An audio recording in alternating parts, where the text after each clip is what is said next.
Jamie, what do you think about Frank at Chelsea and your old under 21-year-old mate? He's had quite a few challenges over lockdown, especially with Kante, and he's now back in the fold. Do you think? I mean, he kind of feels like they've got the most to lose with that European place up for grabs and a bit of pressure on them. Does he have the squad, do you think, to get a Champions League place? I think they do, yes, because of the position that they're in right now. I think they're another team who the break has maybe come a good time for them. And almost because Frank's an inexperienced manager, almost like a little bit of a reset and actually look back at what they've done. He was in the middle of this whirlwind. They had a great sort of first half of the season. The second half has not been so good, really. The difficulties also in the Champions League with the Bayern Munich result as well.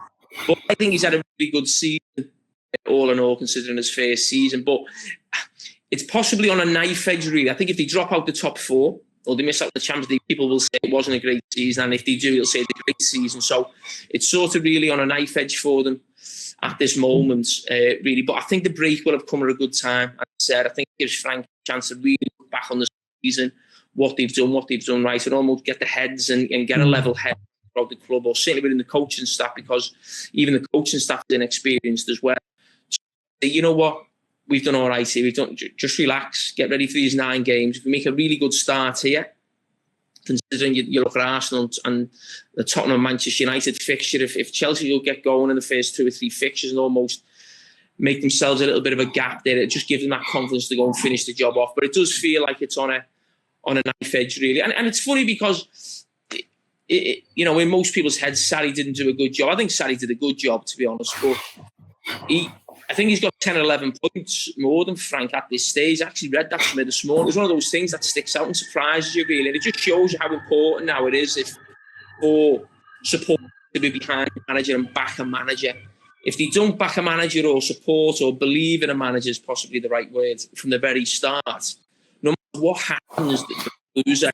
And you actually look at what Sarri did, finishing the top 4, as I said, 11 more points at this stage, won a European trophy. And if Frank gets top 4, he'd be absolutely delighted and nothing else to come. So with him having the support, I think it's a great start there for you as a manager. And I think he will get those 2 or 3 years. And I also think with flexing his muscles in January and letting it be known that he wasn't too happy with the transfer business, it looks like Chelsea have really gone out the way now to really provide him with a squad that can do more than challenge for top 4 and maybe challenge for the title next season. I just want to look at the bottom of the table quickly. And the question from Marcus Miller, if you could answer this one, Jamie. Do you see Brighton staying up? They've got a difficult run in. And also interestingly with Brighton, they've been one of the clubs who've been, well, let's be honest, have complained quite a lot about Project Restart. Do you think that might affect their sort of feeling about the new season anyway? But they've got a difficult run in. And of those teams at the bottom, where do you think the sort of the attention will be? Who do you think is in the most danger of going down? Well, I think Norwich will go down. I actually think it'll be very difficult for Aston Villa because they're so poor defensively as well, and they have a lot of tough fixtures. And then there's probably one other spot, and I do fear for Brighton in because of the fixtures. But I also think Project Restart with no crowd there. I actually think will it benefit the technical teams more, really? And I see Brighton as the most technically probably gifted team down there. Watch this season the way they play, and I think will there be an upturn in results because they've had this long break now on the back of actually being so poor since the new year.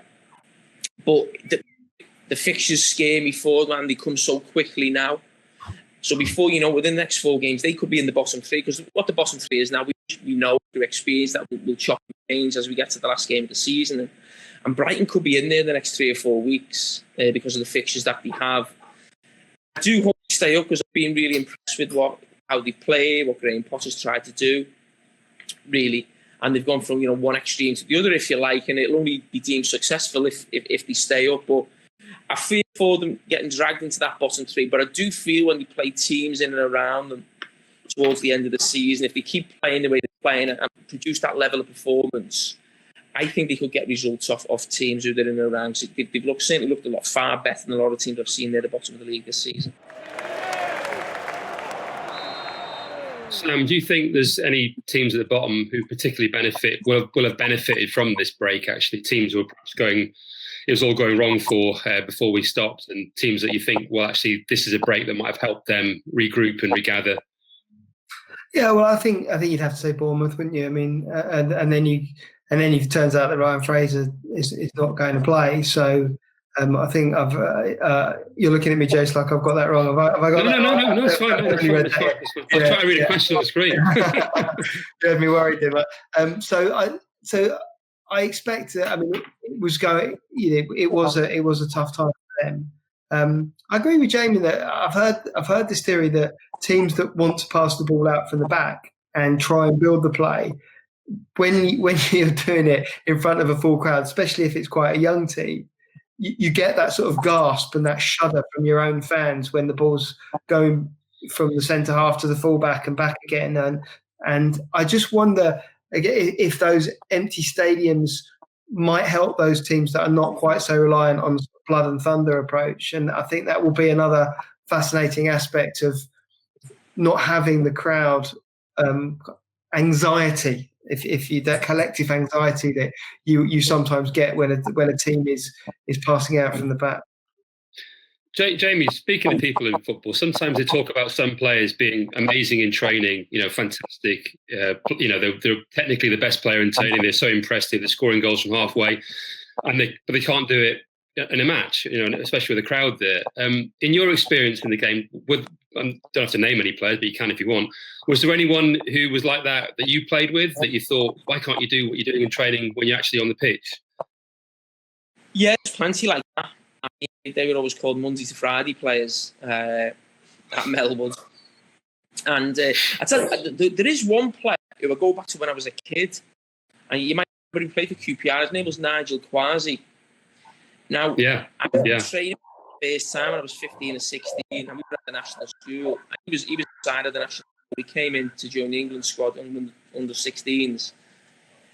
And he was the best player by a mile in training. And we were like, oh my God, who's this player? No, oh wow, on the team, he's going to be captain. He was so good. And then he was terrible in the game. And obviously we had no crowd then, but it was still obviously a different level. When you step up to the games, probably a bit more aggressive, more pressure, a bit more pressure on you as a player in terms of the opposition. And he just completely fell away.